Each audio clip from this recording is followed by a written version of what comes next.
Star Wars Force Arena players, welcome to this brand new video.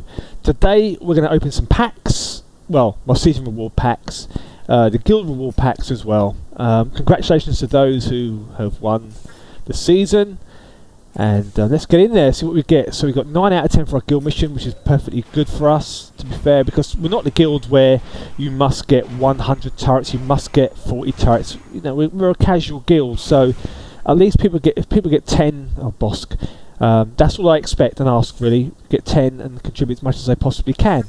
Let's get some season rewards here. Let's see what we get here. Nice to get something that I need in terms of a card. So for those of you who don't know, to qualify to get the new season tokens and crystals, you must complete at least 5 1v1 matches for the rebels to get that reward, and 5, so that's 10 in total, to get the Empire reward. So you know, it's pretty good what's going on in terms of rewards, and it's free. So if you don't even need to win, you just need to, you know, play the games really to get there. But speaking of 1 versus 1, we are going to jump into some pre-recorded sisters footage. So I recorded this. I recorded the season reward footage today because obviously season rewards, I wanted to show that on video, and now this is what I recorded over the weekend of me doing some 1 versus 1 with my sister deck. Now this is my favourite leader of all time in the game, and it is important that when you play a game like this that you find a leader that suits your playstyle. It's all very well asking what the best deck is, but if you can't play that leader, you're not going to be very good. So a lot of people like to play Ezra, for example, and I just can't play Ezra. Where with Seven Sister, because of the mobility, I find that she just suits my playstyle down to an absolute T, which you're going to see in these 1 versus 1 games. So Luke's got a bit of a charge on going in, so straight away this tells me Luke's going to suicide. I have a stun grenade there if I need to shut him down. I've got my 5th brother taunted, and that was enough to make it happen. So nothing to push with right now. I've got my tank now in time. That is going to go in, so I'll just jump over that bizarrely and make an attack on level 12 turret. Throw him a couple of droids there. Now I've seen a lot of players out there make the mistake with their sister's deck where they'll try to attack the turret and throw in their droids, but they haven't actually got any droids to attack with because they've been wiped out either by being shot at or by an airstrike, so you haven't actually got any droids, which is why it doesn't work. So the idea behind a deck is that you push slowly with your tank, and the key thing is to let the turret lock onto a unit, be it the Blazeman, be it 5th brother, be it the tank, whatever it might well be. Then you throw in your droids, then you attack behind it as well, and you just obliterate a turret. So this game is relatively under control.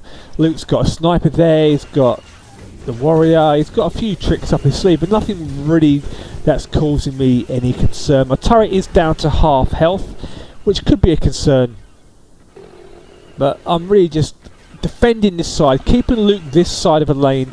That way all my units will be spent here rather than top left, otherwise I would end up leaving myself short. I'm not able to defend, but I'm keeping everything as far away as I can from my turret.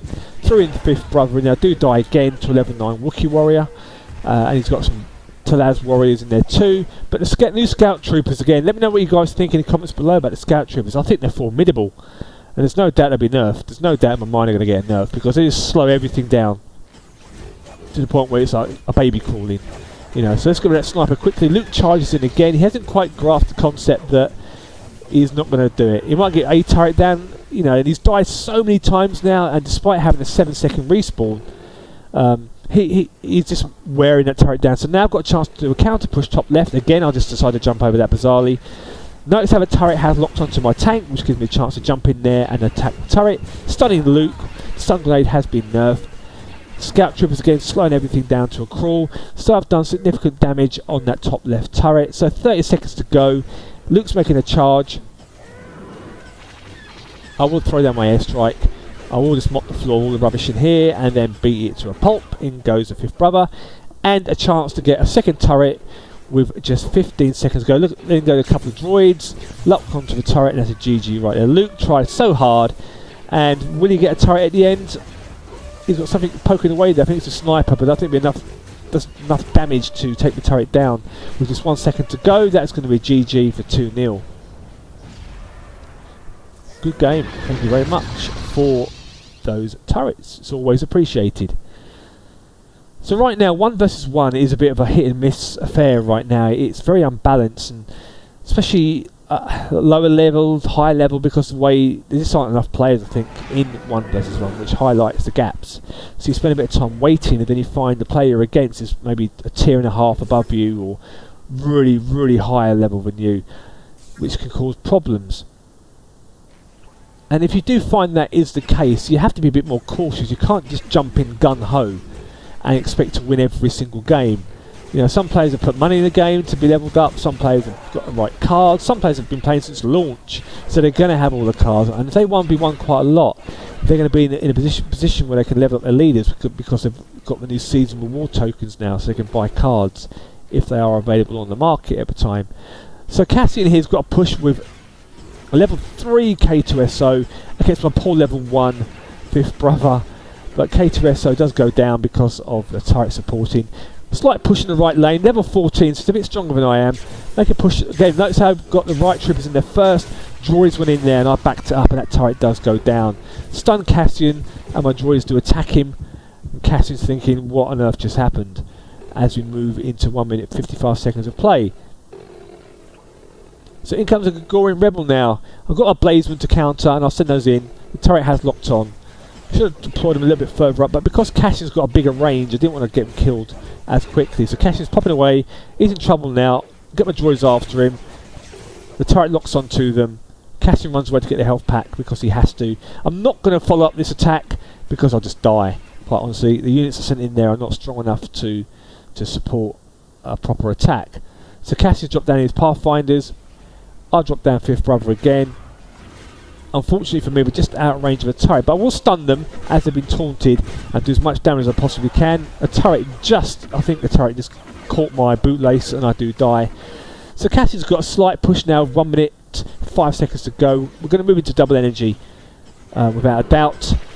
So as we move into double energy, just really want to keep it under control. Try and minimise the amount of damage he's done. He has done quite a lot of damage now here, as you can see on his top left side, so I don't want to really give him any more grounds for concern to do any more damage there. So I just want to hold off everything I can. Top left again, keeping him up this side of a lane, because that way then he can't deploy units in the bottom right lane and probe my bottom right turret.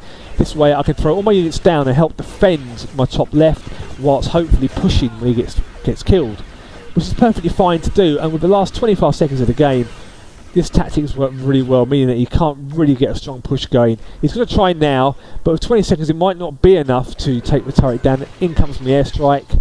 He's probing away. In goes K2SO, and that's going to be a GG with 10 seconds left to go.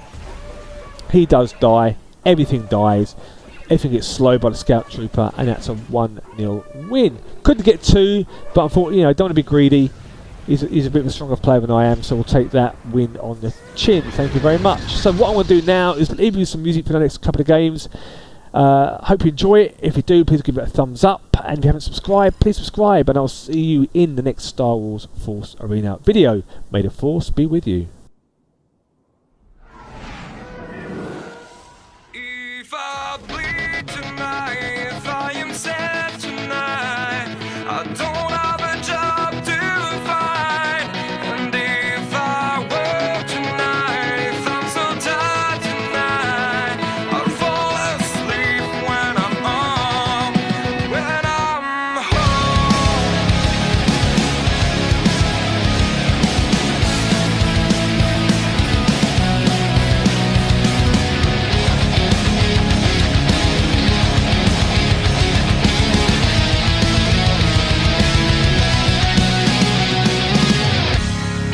Just so far from here, focused on my own way, with never looking back to those who lived in fear.